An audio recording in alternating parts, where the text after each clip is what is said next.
So the Poco F7 Pro has two rear-facing cameras. It has a 50 megapixel main shooter, which I'm using right now, but it also has an 8 megapixel ultra-wide.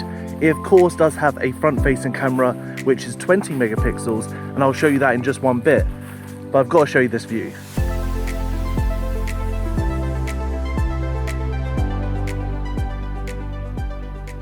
So the Poco F series is actually really interesting. It's a mid-range smartphone, but it tries to cram as many flagship qualities as possible. For instance, Snapdragon, the processor maker, typically makes 3 different tiers of processor. They have the budget processor for budget phones, they have the mid-tier processor for mid-tier phones, and then they've got the Snapdragon 8 Elite for flagships. And the F7 Pro comes with the Snapdragon 8 Elite Gen 3. So it does have the flagship processor, but it's not the newest it could have had. It could have had the Gen 4, but obviously they chose the Gen 3 to save a little bit of money because this does come with a mid-range price tag. So this retails for £499.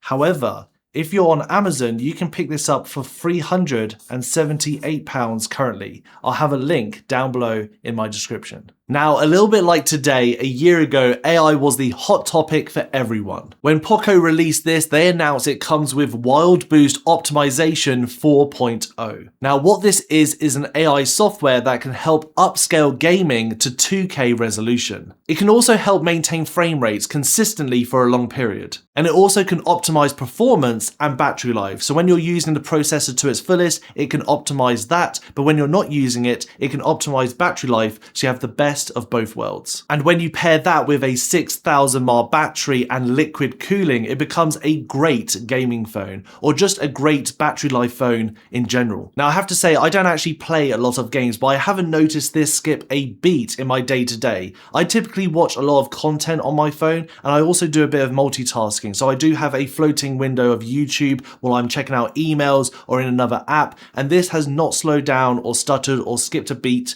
once. If anything, it's kept on par with my Snapdragon 8 Elite Gen 5 in my Xiaomi 17. And because I watch a lot of content on my phone, it has to have a good screen, and this phone does deliver. With a 2K resolution, 120Hz refresh rate, 3200 nits of peak brightness, this is a gorgeous display. I also am a big fan of flat displays with very thin bezels, and that's exactly what this has. So for watching content, this has been absolutely perfect. And while we're talking about AI and the screen, this has AI-powered touch experience. And what that means is that you can still operate the phone even if you had water on your fingers or oil on your fingers, or even if you're wearing gloves. And that is actually incredibly helpful. Now, if you're wearing thick gloves, it's a little bit more difficult, but this isn't magic. You know, it does have its limitations, but I have tested this with thin gloves and it works, an absolute treat. And if it was colder weather, I know we're getting into summer, but you have to think about the longevity of this phone. If this is a winter scenario, you're still able to operate your phone with gloves.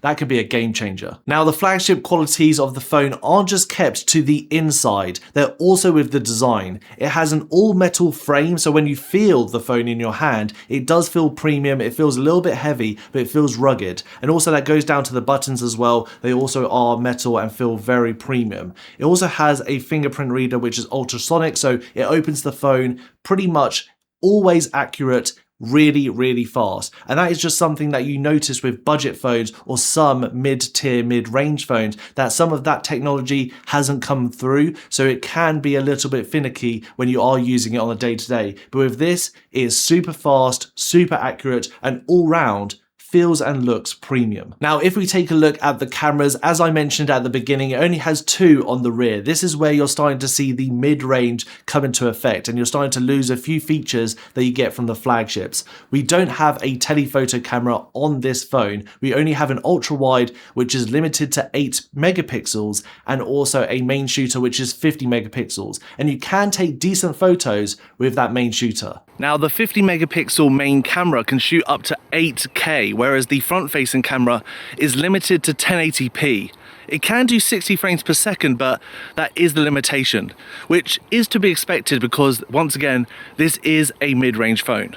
As you can see here with some examples, the colors, the vibrance, and also the clarity is all there with the main shooter. And it does take okay photos with the ultra wide, but those are your only two options. You can use a digitally enhanced zoom with the main camera, but obviously the further you zoom in, the less detail and the less quality you'll get. And we're starting to see this more and more with mid-tiers and budget range phones having less and less cameras and just sort of relying on just one camera, the main shooter, being good.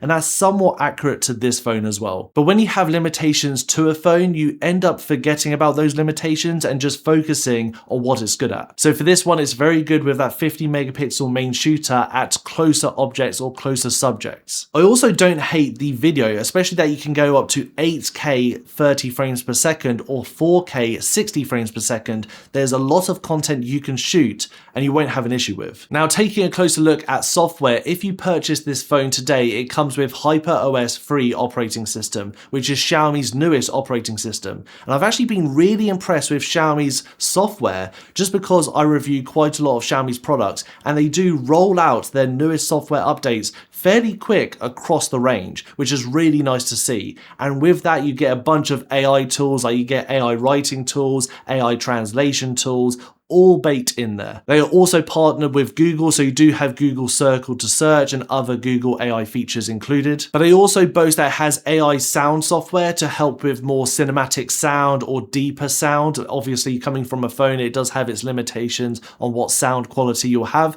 but I'll play some music just so you can obviously hear for yourself. Take me back to a place where I felt at home. Take me back to a day when we weren't alone. Take me back to an age when the world felt small.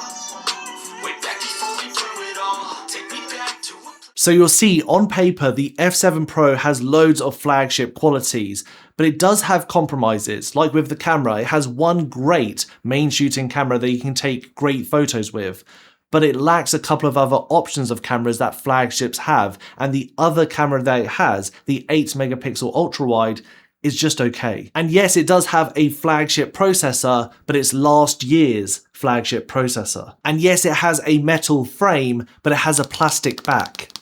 But to be honest with those, they're actually minor in my opinion, just because all round you do get an incredible processor, a fantastic screen that has Gorilla Glass on the front. It also has Adobe Vision, HDR10+. It is just fantastic all the way through with great speakers. Also that camera, even though it's only got one good camera, it is decent. So this phone does everything that I personally would need it to do. And it's really eye-opening seeing these mid-range phones now get better and better and better, to the point it does make me question why I would get a flagship next when this does everything I need it to, and I won't ever necessarily be in a position where I go, oh, I wish I had this.